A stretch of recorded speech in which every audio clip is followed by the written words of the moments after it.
মায়ের দয়া কখনো ফিরিয়ে দেয়া না আল্লাহ।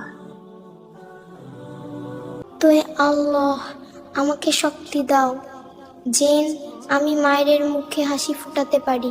রহিম মনে মনে ভাবছিল, আমি কবে মাকে সুখ দিতে পারবো।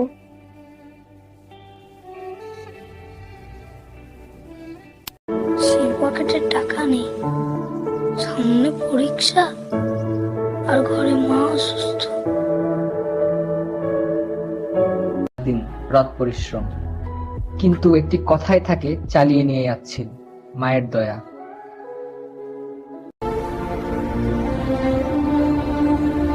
তুই এক বড় হয়ে গেছিস মা, তোমার দয়া ছাড়া কিছুই না। মানুষের জীবনের সবচেয়ে বড় শক্তি। মাকে ভালোবাসো, তাহলে আল্লাহ তোমার জীবন বদলে দিবে।